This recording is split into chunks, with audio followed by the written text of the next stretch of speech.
January 31st, 1965, 11:47 p.m. A small apartment in Harlem. Malcolm X sits across from Muhammad Ali. Between them, on the table, a handwritten letter Malcolm will never get to send. Malcolm says, "In 3 weeks, I'll be dead. And when I'm gone, they're going to come for you next." Ali doesn't believe him. Says Malcolm, "You're being paranoid." Malcolm opens his jacket, shows Ali a .45 caliber pistol. Says, "This is the third gun I've bought this month. The first two disappeared. Someone's getting in my house. Someone close."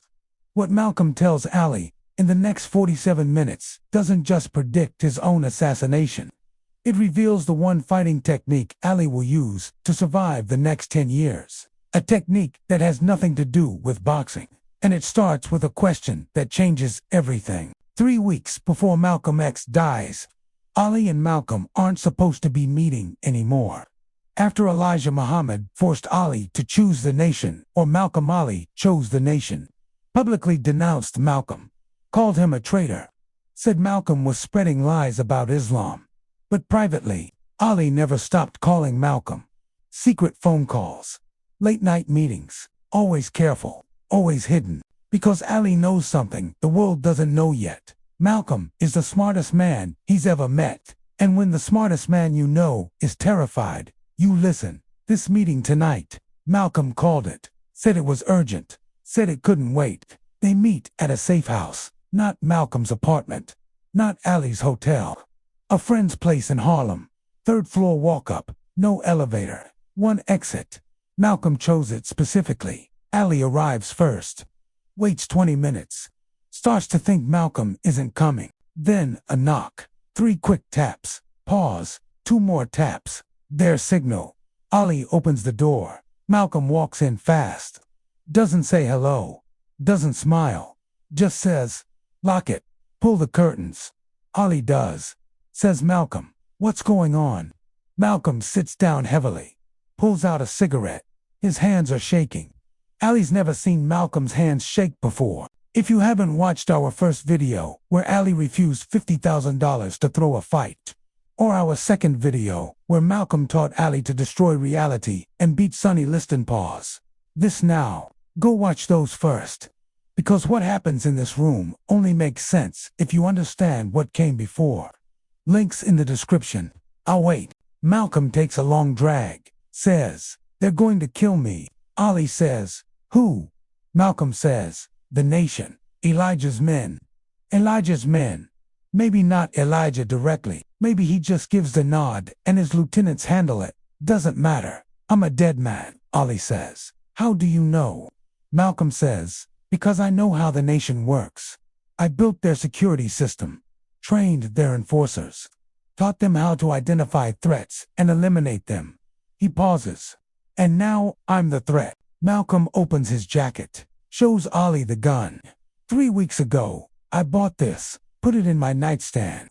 2 days later, it was gone. Someone came into my house while my family was sleeping and took it. Week after that, I bought another one. Hid it better, behind books in my office. Gone within 48 hours. This is my third gun. I'm carrying it on me now. Because whoever's getting in my house, they have a key. They know the layout. They know my routine. Malcolm stubs out his cigarette. That means it's someone close. Someone I trust. Maybe multiple people. Ali says, "So leave. Get out of New York. Go to Africa. Go to Europe. You've got contacts everywhere." Malcolm shakes his head. Running doesn't solve the problem. The problem isn't geography. The problem is reality. Ali sits forward. The word catches him. Reality. Malcolm smiles. Small, sad.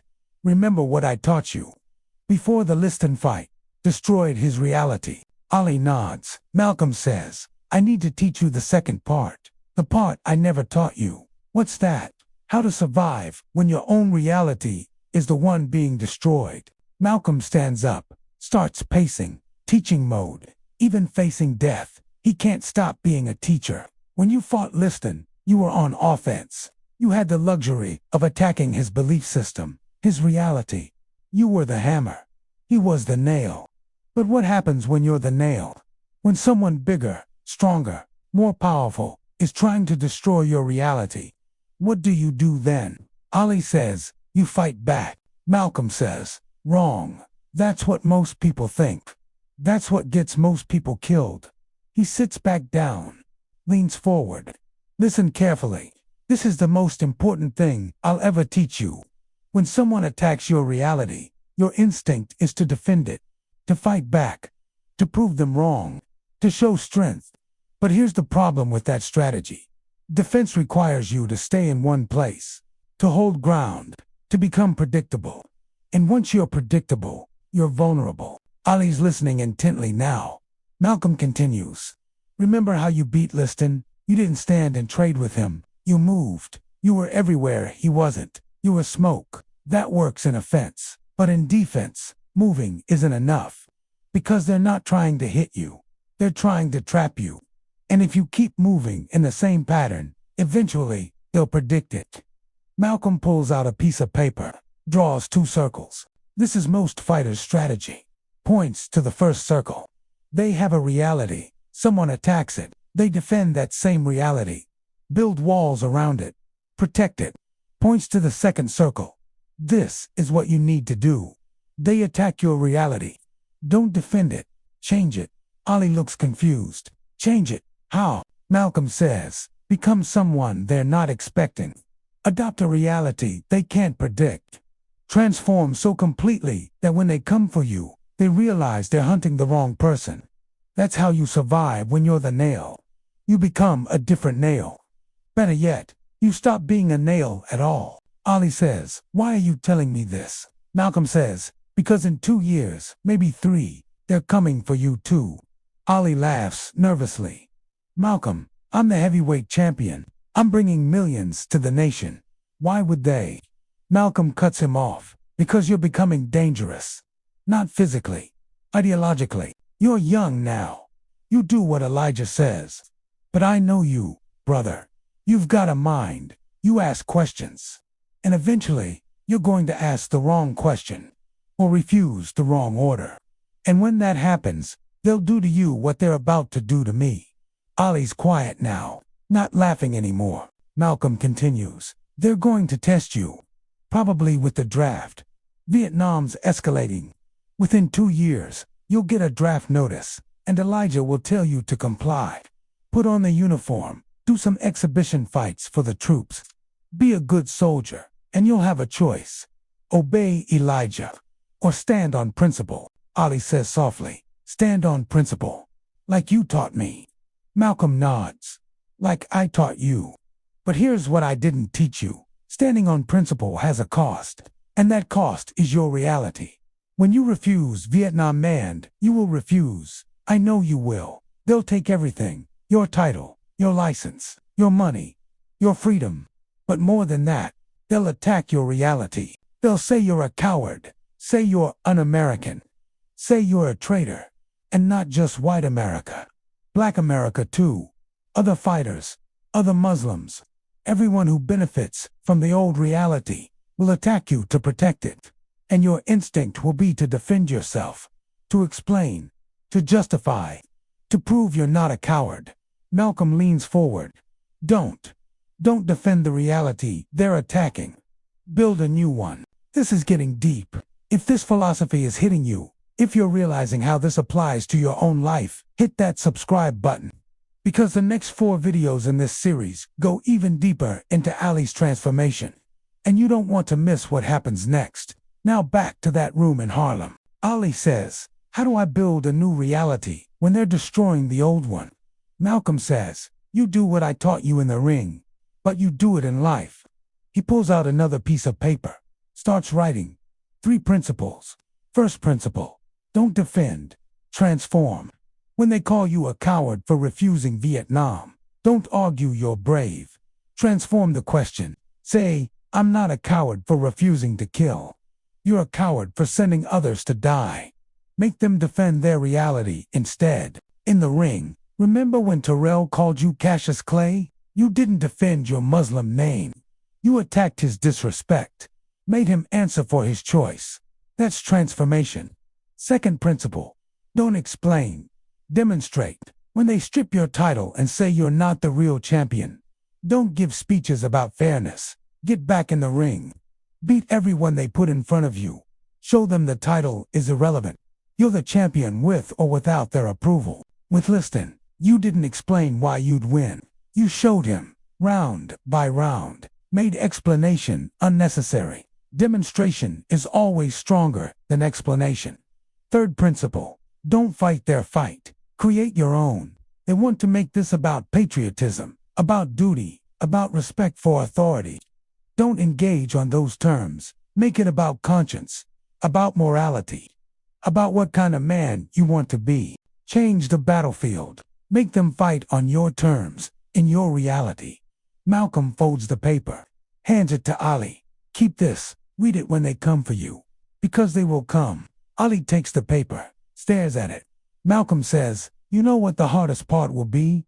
Ali says, "What?" "Being alone. When you transform, when you build a new reality, you'll be alone. Because everyone else is still living in the old reality. Your friends, your family, even people who claim to support you, they're supporting the old you. The you they understand. When you become someone new, they won't recognize you, won't understand you, and most of them will abandon you. That's the real test. Not physical courage, social courage. The courage to be alone." Ali says, "Why didn't you do this? Why didn't you transform when they came for you?" Malcolm goes quiet. Long silence. Finally says, "I did transform. That's why they're killing me." Ali looks confused. Malcolm explains, "I was Elijah's protege, his enforcer, his true believer. That was my reality. Then I went to Mecca, saw real Islam, saw Muslims of every race praying together. White Muslims, black Muslims, Arab Muslims, all equal. That destroyed my old reality, the nation's reality. The reality where white people are devils, where separation is the only answer. So I transformed, became Malcolm X, the internationalist, the Orthodox Muslim, the human rights activist, built a new reality. But I made one mistake." Ali leans forward. "What mistake?" Malcolm says, "I announced the transformation, publicly, dramatically, gave speeches about how Elijah was wrong, how the nation was wrong, how I'd been wrong. I defended my new reality by attacking the old one. And that made me a threat that had to be eliminated." Malcolm stubs out another cigarette. "Here's what you do differently. Transform quietly. Don't announce it. Don't make it a rebellion. Just become someone new. And when they notice, when they realize you've changed, don't defend it. Don't explain it. Just be it. In the ring, you never told Liston your strategy. You just executed it. Do the same in life." Ali says, "But won't that make me look weak? Like I'm hiding?" Malcolm says, "There's a difference between hiding and being strategic. Hiding is fear. Strategy is intelligence. A fighter who telegraphs every punch is easy to beat. A fighter who throws unexpected combinations is dangerous. Be dangerous, not loud." Silence. Ali says, "What if I can't do it? What if I'm not strong enough?" Malcolm looks at him, really looks at him, says, "You beat Sonny Liston. You stood up to Elijah Muhammad. You're already stronger than you think. But strength isn't the issue. The issue is loneliness. Can you stand being alone? Can you be misunderstood? Can you let people hate you while you become who you need to be?" Ali doesn't answer. Malcolm says, "I'll tell you a secret. The loneliest I've ever been was in Mecca, surrounded by thousands of Muslims, all praying together, all brothers, and I was more alone than I'd ever been in my life. You know why?" Ali shakes his head. "Because I realized everyone I'd built my old life with a nation, my brothers, my students, they weren't going to come with me. They couldn't, because they were still in the old reality. And I'd left it. That's what transformation costs. Not money, not status, connection." Malcolm checks his watch. 1:23 a.m. Says, "I need to go. Can't be in one place too long." He stands. Ali stands with him. At the door, Malcolm turns. Says, "One more thing. When they kill me and they will don't react." Ali says, "What?" Malcolm says, when I'm dead, the nation will expect you to celebrate. Or at minimum, stay quiet. If you defend me, they'll kill you too. So don't defend me. Don't explain me. Don't mourn publicly. But privately, remember everything I taught you. Use it when your time comes. Ali's eyes fill with tears. Says Malcolm, maybe you're wrong. Maybe. Malcolm puts his hand on Ali's shoulder. Says, I'm not wrong. 3 weeks. Maybe 4. They'll do it in public. Make an example. Probably at one of my speeches. February 21st. That's my guess. That's when they'll do it. Ali says, how do you know? Malcolm says, because that's what I would do. Sunday afternoon. Public venue. Maximum witnesses. Send a message. This is what happens to traitors. He opens the door. Looks both ways down the hallway. Empty. Turns back to Ali. Last thing. When you refuse Vietnam, when they take your title, remember this. They can take everything external. Your belt, your money, your freedom. But they can't take your internal reality unless you let them. Your reality isn't what you own. It's who you are. And who you are can't be stripped, can't be destroyed. Can only be transformed by you. You taught Liston that you destroyed his reality and he quit. Don't let them do the same to you. Transform before they can destroy. Ali nods. Can't speak. Malcolm smiles.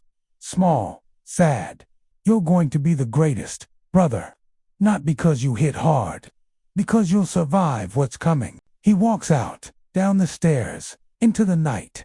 Ali never sees him alive again. February 21st, 1965. Sunday afternoon. Audubon Ballroom in Harlem. Malcolm X is giving a speech. About 400 people in attendance.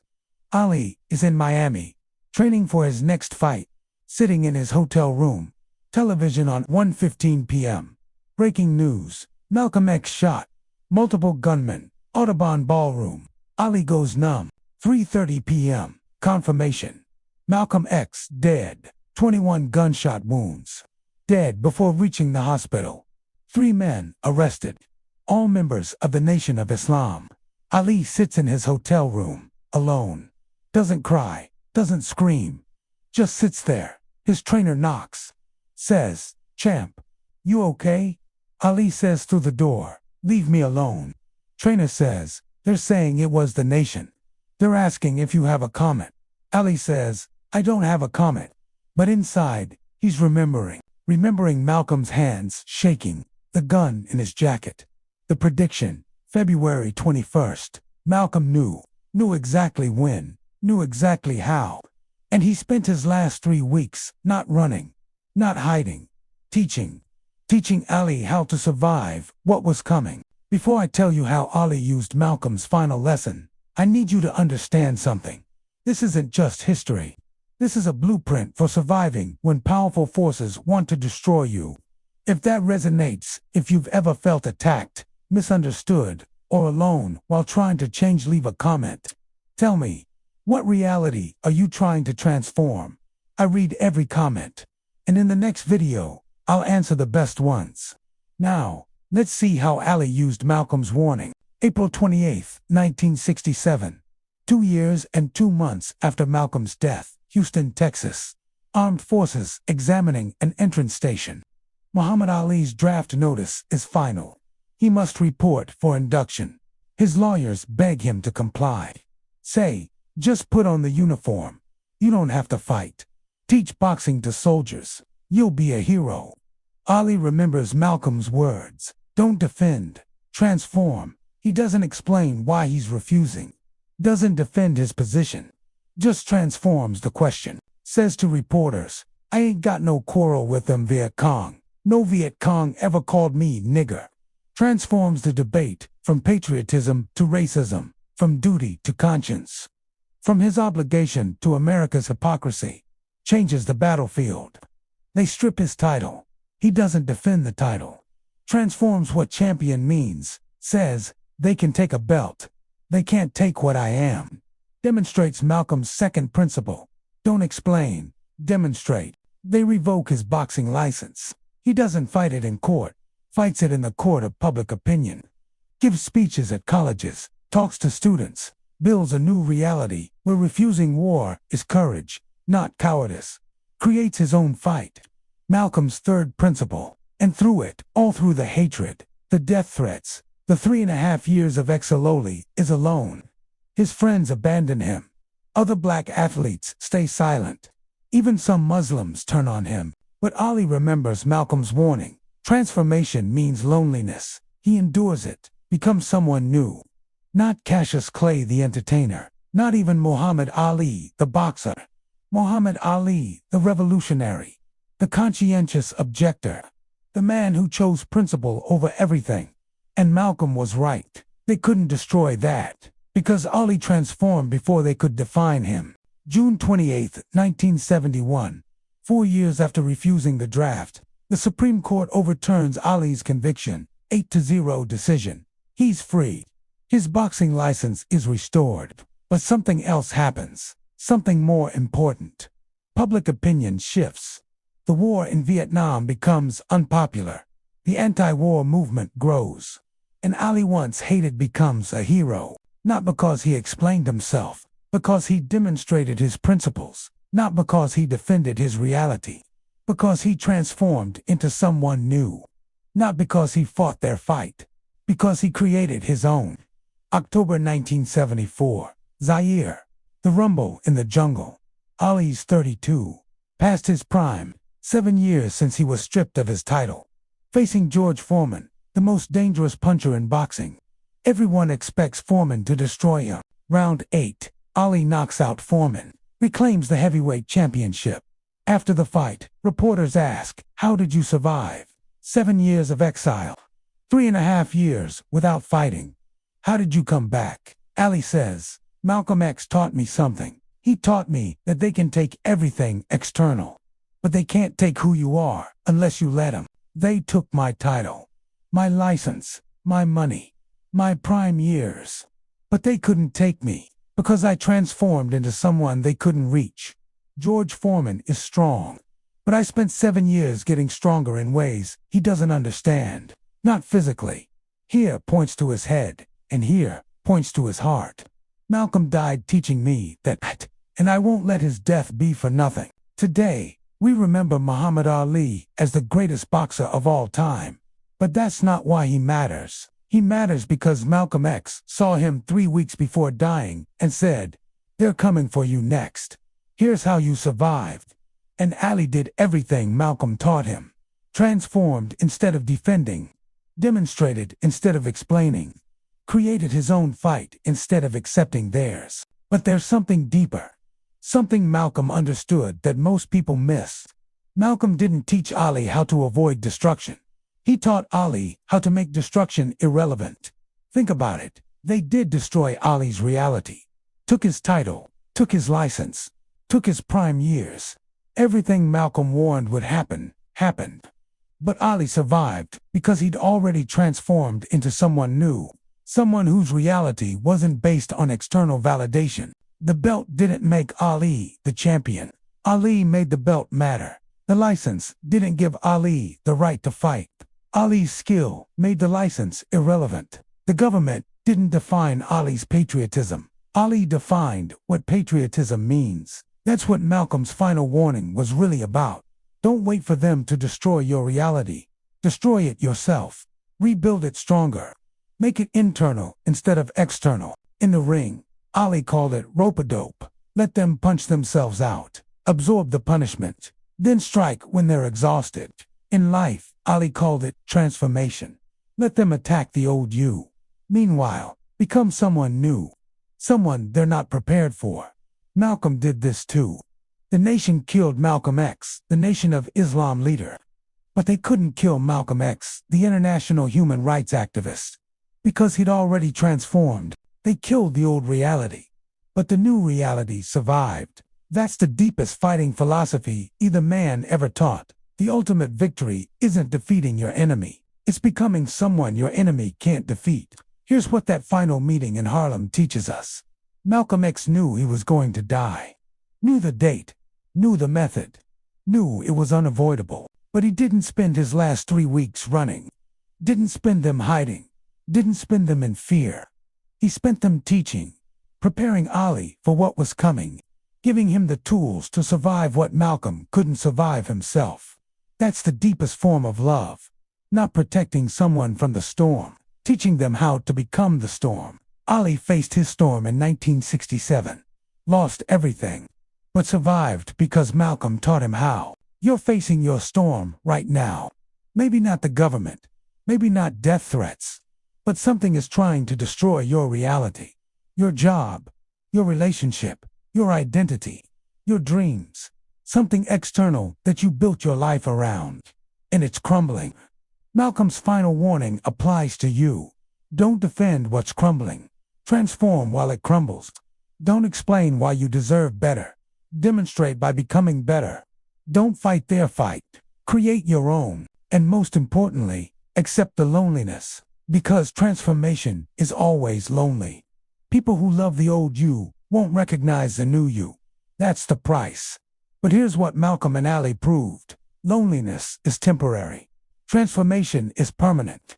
They were alone for years, but their transformed selves outlasted their enemies, outlasted their critics, outlasted even their own deaths. Malcolm X has been dead for 60 years. Muhammad Ali has been dead for 9 years. But the reality they built, still here, still growing, still transforming others. So here's your question. What reality is crumbling around you? And who are you going to become while it crumbles? Because the fight isn't about saving what's dying. The fight is about becoming who survives. Malcolm taught Ali that in January 1965. Ali proved it in April 1967. Now, it's your turn. They can destroy your circumstances. They cannot destroy your transformation. Which are you protecting?